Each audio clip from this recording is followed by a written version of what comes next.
Hallelujah. Hallelujah. Ayan.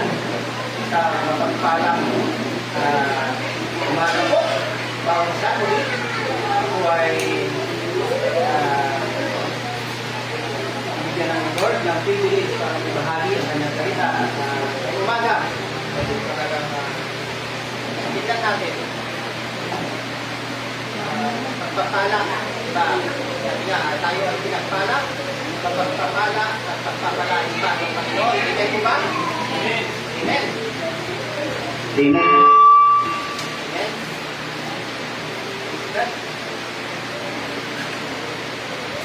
Ayan.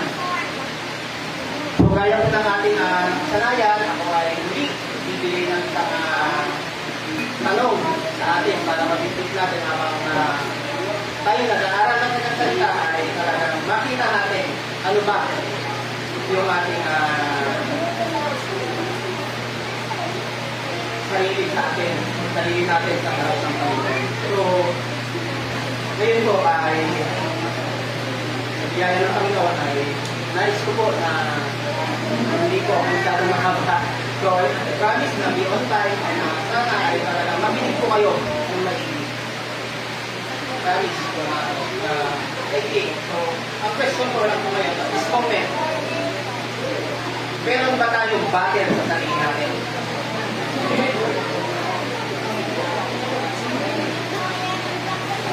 Ikaw ba?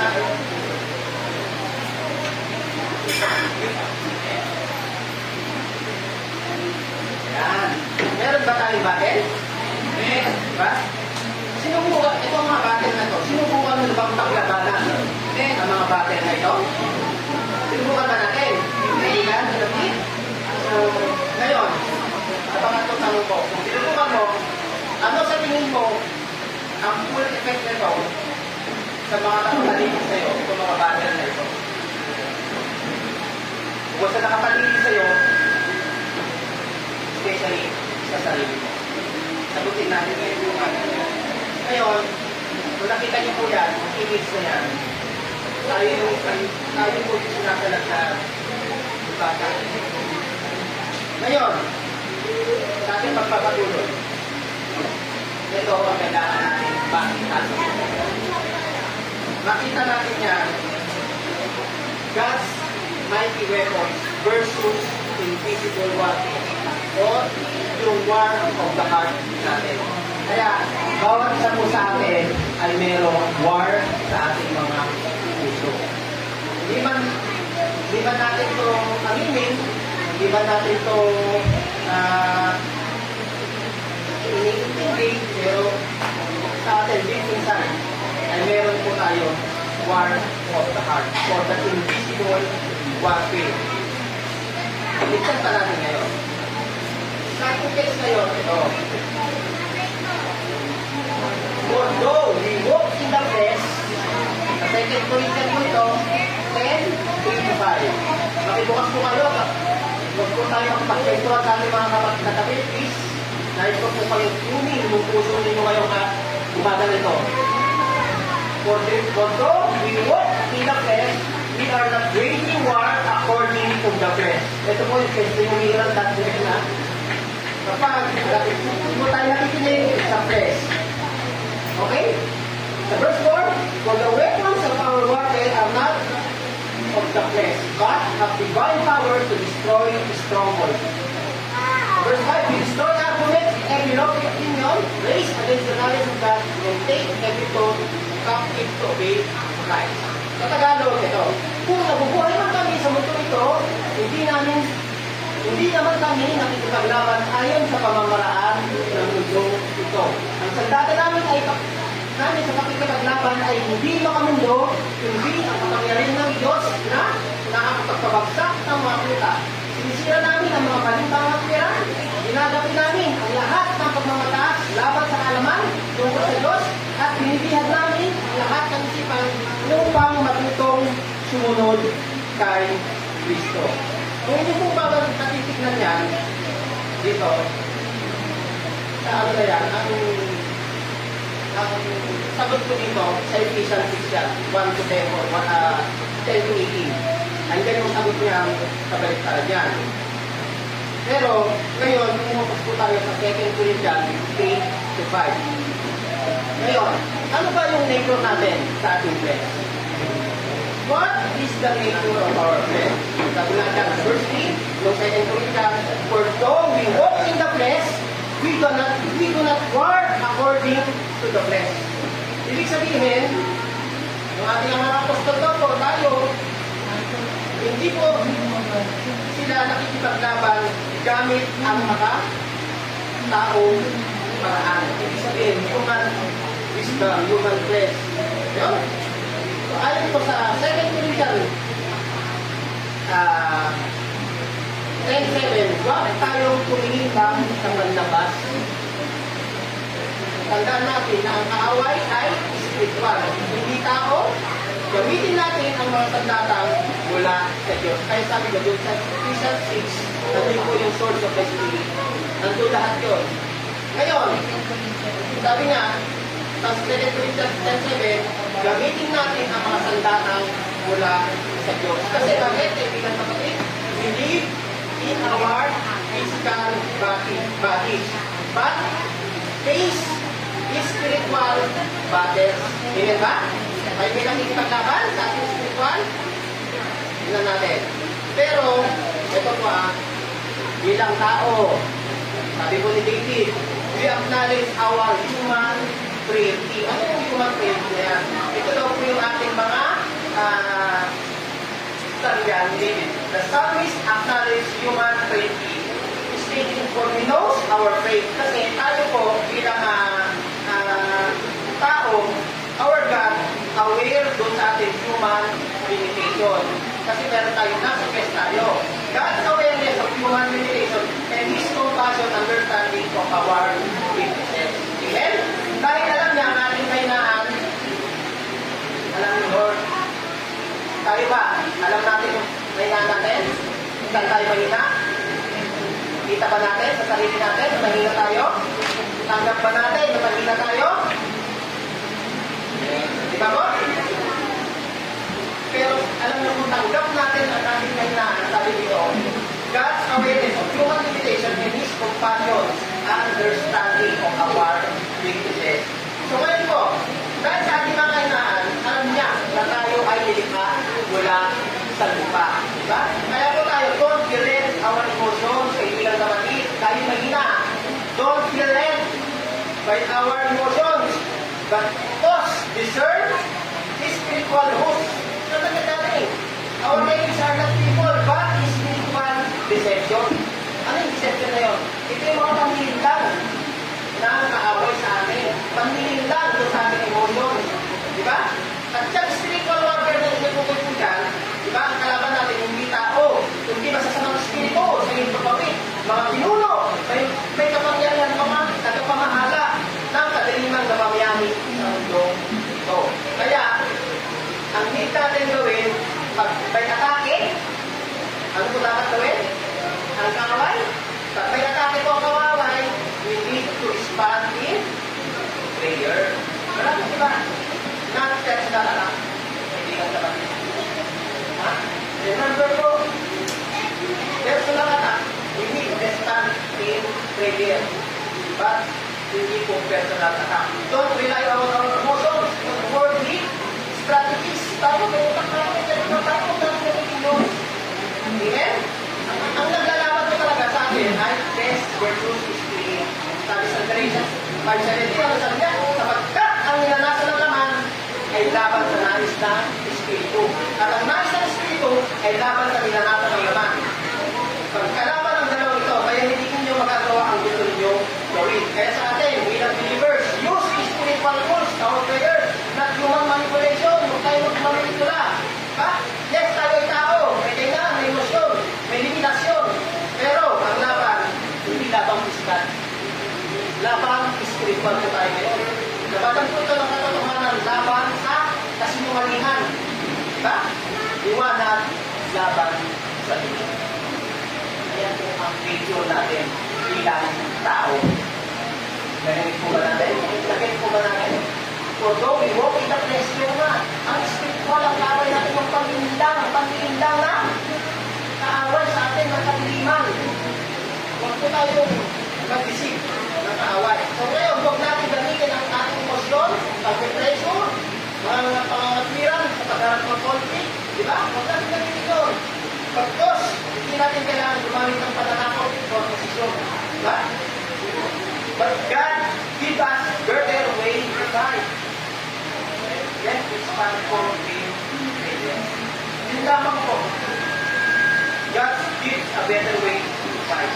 Amen? Napakaganda, di ba? Hindi po natin lakang kasi. Kasi bless po tayo.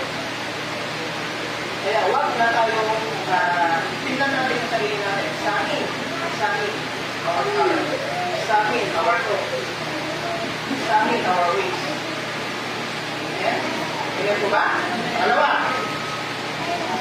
Ito na ngayon. Kasi maganda kasi, meron po, sabi nga ni Lord, binigyan niya tayo ng weapons para sa mga kaaway na hindi nakikita.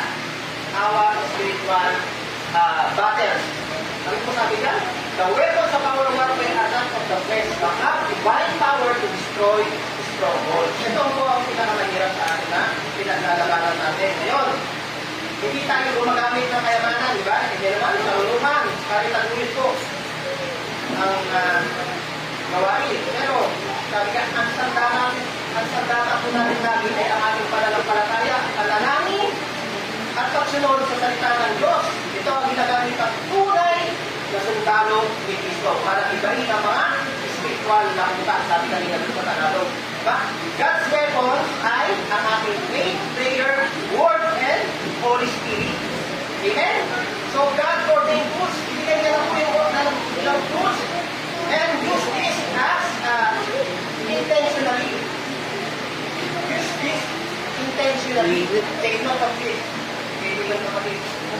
Yung weapons natin na yan, yung ating faith, prayer, word, and Holy Spirit, use this intentionally. Not our last resort.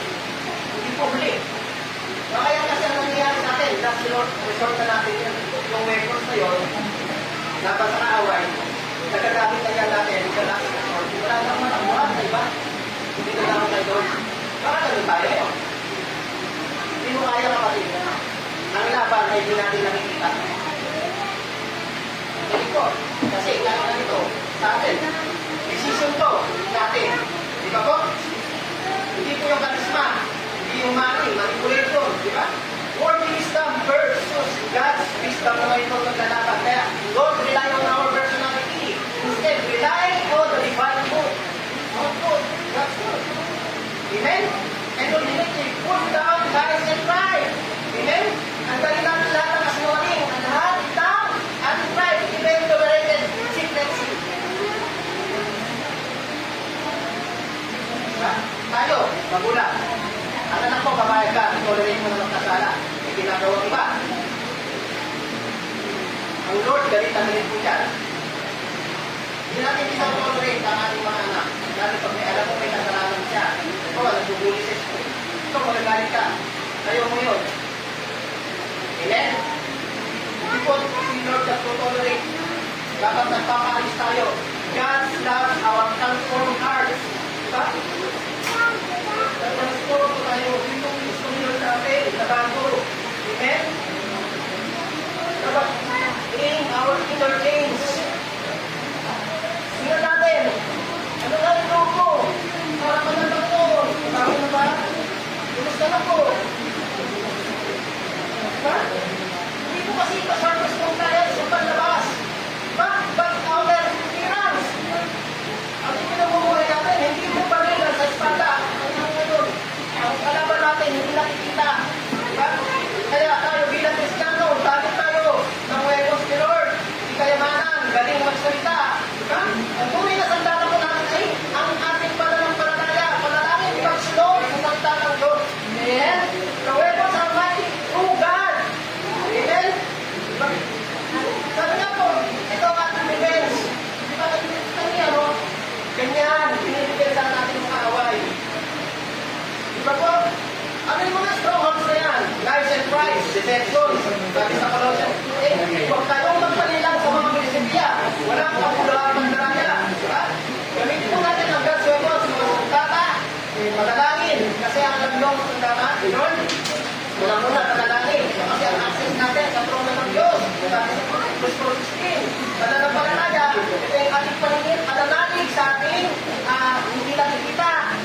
iba, sa iba. Sulit ba? Sakit. Diba? Tingnan natin yung pag-asa natin kay Kristo. Di ba po? Isa na ang kanyang salita. Katotohanan na nagpapalaya sa atin. Hindi tayo maging malaya sa ating mga sarili kapag hindi tayo ang nito nagbibigay para maging matalas tayo sa buhay. Kapag tagumpayan natin kung makailangan natin araw-araw, hindi kaya. Amen? At yung gabay ng Espiritu Santo, yun yung magbibigay sa atin ng kaagapay at gabay.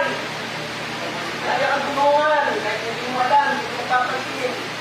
Diba? Kung ano nararamdaman, tinutulungan ka ng Holy Spirit. Nandun ka pa rin sa test.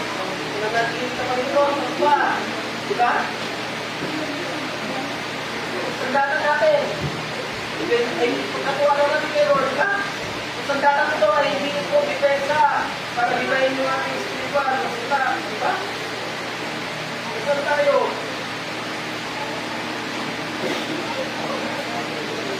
Amen? Sabi nga po, pero only God's food in the power of His Spirit can bring real heart things. Real heart things. Ang gusto ni Lord sa atin. Magitan ng mga nagtatang ito. Amen ba? Amen po ba? Ito. Ito ngayon. Target the thoughts and ideas. Ano yan? Sabi ko, ang strongholds ay mga proud reasoning. Ito na tayo. Ano ba yung reasoning ng mga tao? Labag sa Diyos. May tayo na labag sa Diyos. Gaya ng ating, siyempre, yung ating science, evolution, mga philosophers. Labag sa Diyos yan. Kung isipin.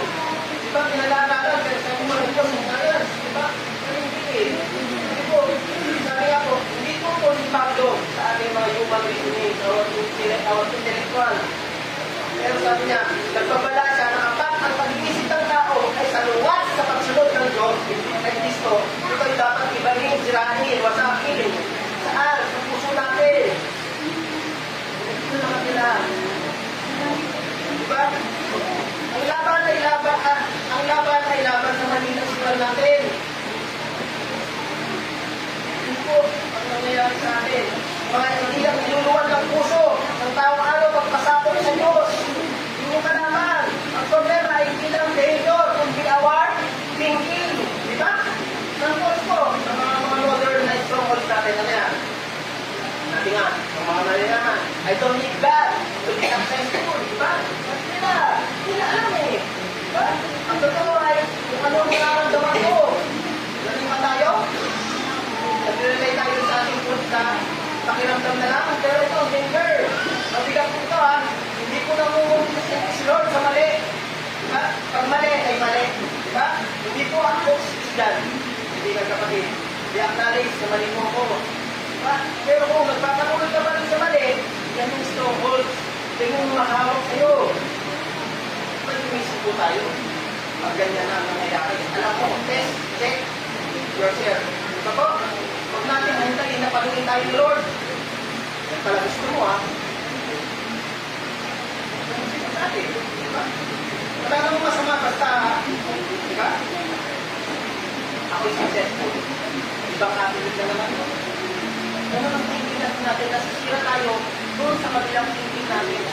Pero kung ang thinking natin patungo straight lang kay Lord, iba po yung process pag-utak natin. Diba po? Mabalik naman ang sa akin, di ba? Hindi ko kaya kumusga, sabi niya. Akong thinking niya. Ganyan tayo. Literal yan ng buhay. Di ba? Hindi natin kailangan makipagdabate. Minsan. Diba po? Diba? Be ready to challenge lives. Diba? But do it with gentleness and humility. Huwag po masyado. Ito po tayo, bagsak tayo, kahit sa akin, sigal na agad. Diba? Ako, ito, sigal. Hindi na gusto ni Paul, ang sabi niya kay Timothy, do it with humility. Kahit pang yung babaan, pa rin. Gamitin natin ang salita ng Diyos para salagin lahat at bain ang maling kaisipan Huwag tayo matakot pag payag ng katotohanan, pero gawin natin ito naman at Amen? Amen ba? So, we destroy arguments and every doctrine in life. Based against the knowledge of God. Sabi ko yan sa 5:8. Next, ito na. Hindi lang behavior. So, ito yung tapuman. Capture every thought. And take every thought captive to faith. Right. So, ngayon, hindi lang po behavior. Ang gusto ng Diyos pag-uwi, kundi ang ating pag-iisip. Nagpapabago ba tayo ng isip? Nagpapabago po ba tayo ng isip? Amen. Diba? Ngayon, hindi po mali ang reasoning, pero hindi ito dapat taliwas sa Diyos. Dapat hindi po siya taliwas. Capture every thought, last, worry, pride. Lahat ay dapat isuko sa Panginoon kung araw-araw. Amen? Renew our mind. Renew the mind. Sabi ko sa Romans 12, 1 and 2, di ba? Sanctification. Dapat yung ating ongoing transformation. Di ba? Hindi po yung kailangan natin. Ongoing transformation. Nagpapabago na ba? Because, nasaan ka kapag weekdays? Ganun na mo na yun. Kung nagpapabago ka, nasaan ka kapag weekdays? Diba? Fill your mind with hope daily. Nasaan ka kapag weekdays? Sorry, pero kailangan din tayo. Hindi tayo mababago. We can transform our mind. Basta wala akong talaga. But every thought under God doesn't just want obedience, but our action. He wants lordship over our thinking. Renewing the mind is a key to our spiritual transformation. Sabi nga po, lordship of Christ equals total surrender. And as honoring Christ lagi, confess, complete, redirect, and surrender yourself daily. Kaya tayo, be aware, kaibigan kapatid, on our thoughts, and mag-pray po tayo para sa Panginoon. Paul was against human reasoning, but we warn never to let intellect function. Huwag yung ating isipan. Kala natin, kaya natin yung ating kaisipan din. Kasi na ito po, it will lead to disobedience. But, to Christ. Lahat ng idea ay dapat sinusukat sa liwanag at puro ibisan sa atin. Kaya ngayon, kailangan po natin ng practical. Diba? Tingnan natin saan tayo nadadaya ng away. Diba? So, meron po tayong mga practical ways to capture thoughts. Diba? Ito yung gospel fantasies natin, gospel thoughts. Diba? Dapat kung gawin natin yan, isuko natin sa panalangin. Dali sa liwanag ng Diyos. Meron tayong tribal ambition. Anong natin? Para ba talaga ito kay Lord o para sa ibo mo? Diba? E dapat isuko natin yan sa liwanag ng Diyos. Amen? Ang ating bitterness. Bitter ba tayo? Galit ba tayo? Galit ba tayo? Kapatid natin? Suko mo na yan, kapatid. Baka meron ka pa mo. Iwan mo na yan, Lord. Kasi may memories yan. May panalag tayo. Amen? Sa bawang araw, tanong natin, Panginoon, anong kaisipan mo ngayon na kailangan isuko sa'yo? Amen? Ngayon, dapat po, our Holy Spirit, ano yung nag-iisip mo ngayon? Ngayon na, tanongin mo natin. Sarili natin. Holy Spirit, anong mga iniisip ko ngayon ang hindi pa sumusunod sa iyo?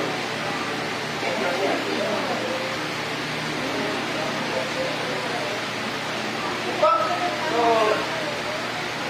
sa ating conclusion, hindi natin kalaban ng tao. Remember mo, hindi mo kalaban ng kapatid mo sa iglesia. Dahil sino pa?